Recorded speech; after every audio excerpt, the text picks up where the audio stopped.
ইতিমধ্যে আপনারা দেখেছেন আমাদের দলীয় সংসদ সদস্য জাতীয় সংসদে কাদিয়ানীদের অমুসলিম ঘোষণার দাবি উত্থাপন করেছে। ইনশাআল্লাহ আমাদের যারা সংসদে প্রতিনিধি রয়েছে তারা তাদের এই উচ্চকিত কণ্ঠ অব্যাহত রাখবে, বলেই যাব যতদিন দাবি আদায় না হবে আমরা এই দাবি থেকে এক চুল পরিমাণ পিছপা হব না ইনশাআল্লাহ।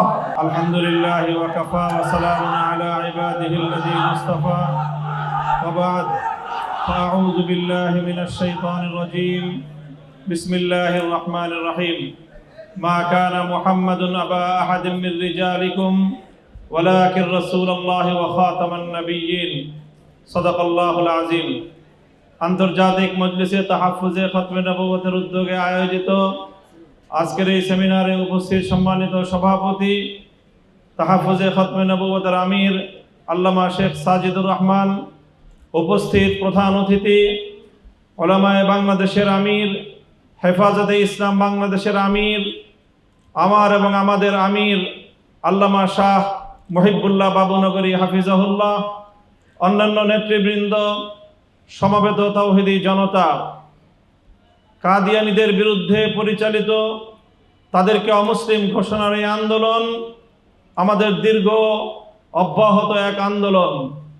এই আন্দোলনে আমাদের পূর্বপুরুষগণ প্রায় শতাব্দীকাল ধরে নিরলস পরিশ্রম এবং প্রচেষ্টা চালিয়ে যাচ্ছেন।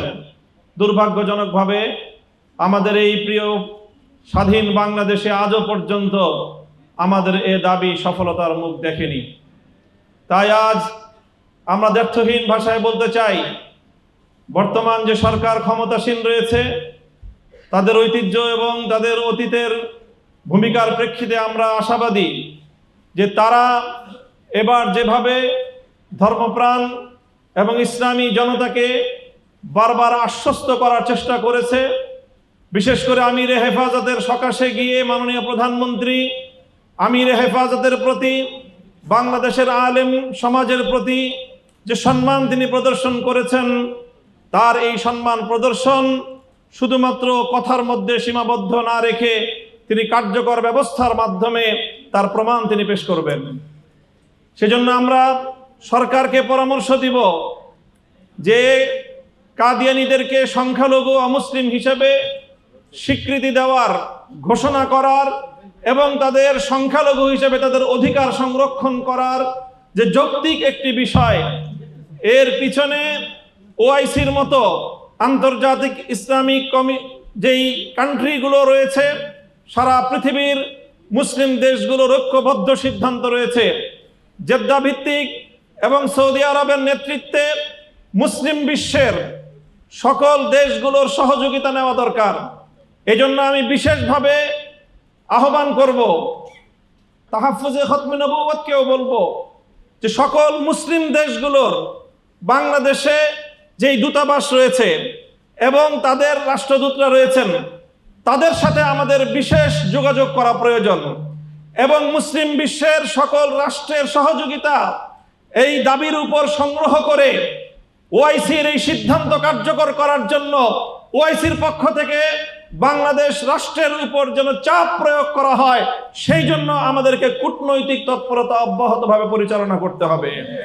এবং ইনশাআল্লাহ আমরা স্পষ্ট ভাষায় বলছি, আমাদের ঈমান এবং আকীদা রক্ষা করার, বাংলাদেশের ধর্মপ্রাণ সরল মুসলমানদেরকে কেউ যেন বিভ্রান্ত করতে না পারে, এই বিভ্রান্তির হাত থেকে, ঈমান বিধ্বংসী ষড়যন্ত্রের হাত থেকে আমার দেশ, আমার মানচিত্র, আমার জনগণকে রক্ষা করার জন্য যা করতে হয় আগামী দিনে আমরা সেটাই করব ইনশাআল্লাহ। ইতিমধ্যে আমাদের মুরব্বীগণ তারা পরামর্শ দিয়েছেন এবং আকারে ইঙ্গিতে তারা স্পষ্ট ভাষায় বলছেন এ কথা, যদি কাদিয়ানীদেরকে অমুসলিম ঘোষণার এই দাবি আদায়ে অব্যাহতভাবে গাফিলতি করা হয় তাহলে বৃহৎ কর্মসূচির মাধ্যমে, আমিরে হেফাজত বলেছেন অহিংস কর্মসূচির মাধ্যমে, আমরা বলছি প্রয়োজনে রাজধানী ঢাকা অবরুদ্ধ হবে, অচল হবে, কাদিয়ানীদের অমুসলিম ঘোষণার দাবি আদায় করেই আমরা ঘরে ফিরবো ইনশাআল্লাহ। সেই জন্য একদিকে আমাদেরকে ব্যাপক কাদিয়ানীদের অপতৎপরতার বিরুদ্ধে দেশব্যাপী গণসংযোগ করতে হবে, দাওয়াতি কার্যক্রম করতে হবে, কাদিয়ানী সম্প্রদায়ের স্বার্থ সংশ্লিষ্ট অর্থনীতির তাদের যেই শক্তি, সেই শক্তির গোড়ায় আমাদেরকে নিয়মতান্ত্রিক উপায়ে আঘাত হানতে হবে।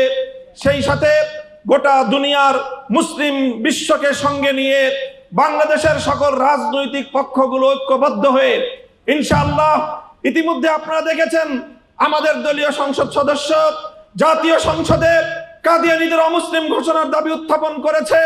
ইনশাআল্লাহ আমাদের যারা সংসদে প্রতিনিধি রয়েছে তারা তাদের এই উচ্চকিত কণ্ঠ অব্যাহত রাখবে, বলেই যাব যতদিন দাবি আদায় না হবে আমরা এই দাবি থেকে এক চুল পরিমাণ পিছপা হব না। ইনশাআল্লাহ ইনশাআল্লাহ আগামীর দিনে আমাদের সেই দাবি আদায় হবে এবং আমরা নিয়মতান্ত্রিক উপায়ে আমাদের রাষ্ট্র সরকারের কাছ থেকে সেই দাবি আদায়ের প্রত্যাশা রেখে বক্তব্য শেষ করছি।